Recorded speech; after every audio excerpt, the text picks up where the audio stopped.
All right, this stretch, you are going to grab and you're going to interlace your fingers behind your knee like that. So that's really important that you're able to fully grab as much as possible behind your knee. Take the top of your foot and just flex it towards your shin. This is your starting position, and then you just start to straighten your leg up and down. You may not be able to get it very far, at least not at first. You're just going to make sure that you don't go past a 2 in pain or really a 7 in stretch. So 2 out of 10 pain, 7 out of 10 stretch. And you are just doing this for reps. Usually it's between 10 and 15, but sometimes more repetitions. You are just constantly moving. So this is not a static stretch. It's just a nice dynamic stretch for your hamstring. Make sure that you don't bounce. Make sure that you are controlling the up and the down, and that you are keeping it moving, but making sure that you're the one in control. I'm going to show you my favorite hamstring stretch, one that you're laying down for. So you go ahead and capture your leg and roll down, and you're going to take your strap in both hands and just bring your leg up. You're going to try to lock the knee out and just find a place where the stretch is about a 7 out of 10 intensity. You don't want any stretch too intense right away. After a few seconds, your body's going to get used to it, and you might even be able to pull yourself a little bit further in.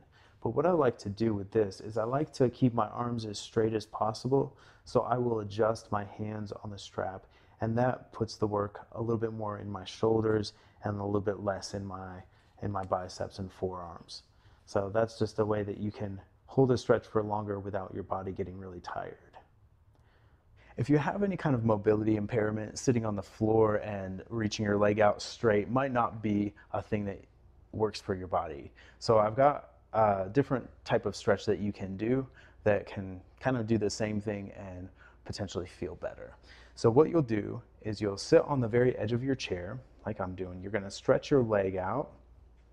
And let me just point out something. You're going to want to have the top of your foot kind of flexing towards your shin.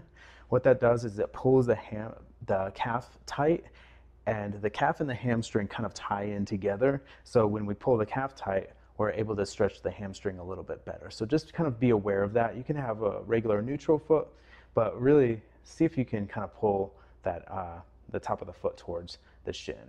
Then what we're going to do here is we're going to get a nice big chest. We're going to inhale, and then exhale. You're going to walk your hands down your leg without letting your chest collapse.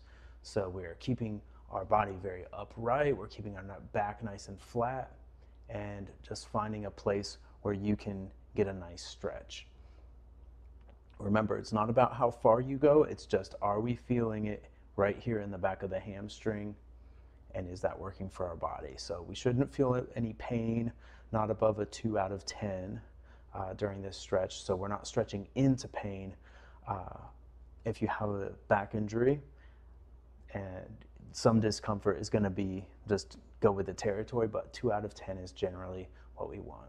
So basically you're going to hold this for time, and when you're ready, just walk your hands back up and switch sides. Same thing. Now you get to try this one. Here's another version of a stretch you can do while you're seated. And you'll want to make sure that you're in a chair that doesn't scoot back, so that you're in a nice secure position. You're going to inhale and expand your chest, get a nice tall back, and then you are going to start to fold over your legs. You're just going to kind of support. You're going to constantly monitor and make sure that you are not collapsing. Because I could get my head a lot closer to my shins, but that's not the point. The point is to stretch here and not worry about where your head and your shins are. Speaking of shins, don't forget to pull your tops of your feet up towards your shins. You can have a little bit of bend in your knee if you like. Sometimes backs are really tight and we need to have a little bit of bend, but see how straight you can get them without going past a 2 out of 10 pain. Once you've held this stretch for time, you just walk back up and you are done. for this hamstring stretch, you are going to take the bottom of your foot and you're going to put it on the inside of your opposite leg.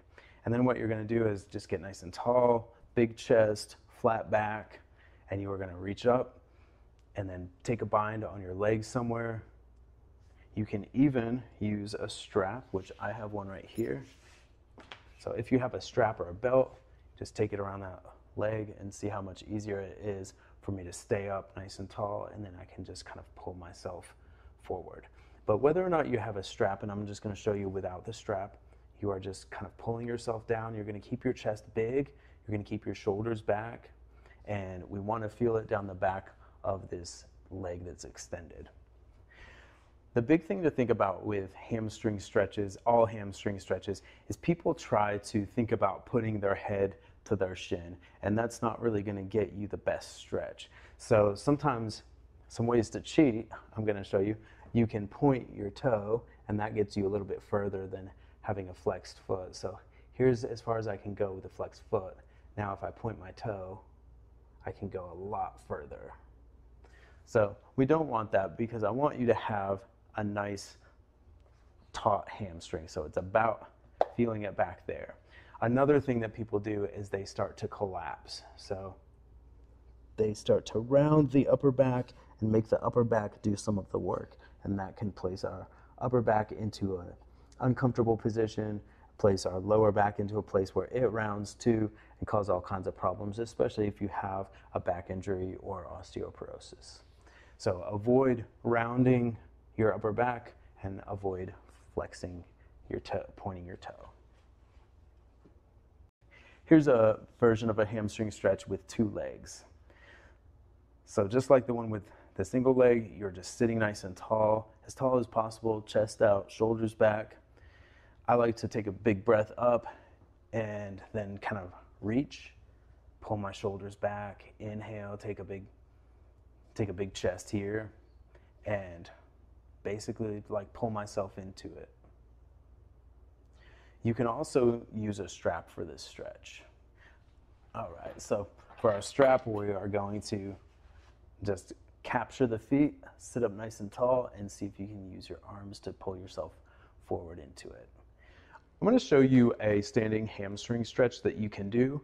Basically what you're doing is you're taking 1 foot forward and 1 foot back. I like to actually come up on this back toe, and I'm going to be really picky, so bear with me. So the back heel is going to come up, and you're going to make sure this toe's not turning out. So you're kind of squaring the hips up to face forward so that everything stays in line. The next thing that you're going to do is just put your hands on your hips, and you are just going to inhale, take a big breath, expand your chest, and then exhale. Keep that big chest, and you're just hinging at your hips until you feel a stretch in the back of this front leg. So once you feel that stretch there, and you don't have to go really far, what we want to avoid doing is we want to avoid letting our upper back do the work. See, I can technically bend a little bit more forward here, but am I really getting the stretch? No. And my back is actually in a position where it's not as safe. So keeping the big chest, keeping a nice flat back, finding that stretch in that leg. Once you hold it there for a little while, you can actually maybe even go a little bit further. But listen to your body and see what it says, see what it's telling you to do. The whole time you're going to brace your abs and just keep your abdominals really solid. That's going to support your back while you do this. So if you have any kind of back injury or back pain that you're working through, that's going to allow you to do that stretch and not hurt yourself. So now you get to try it.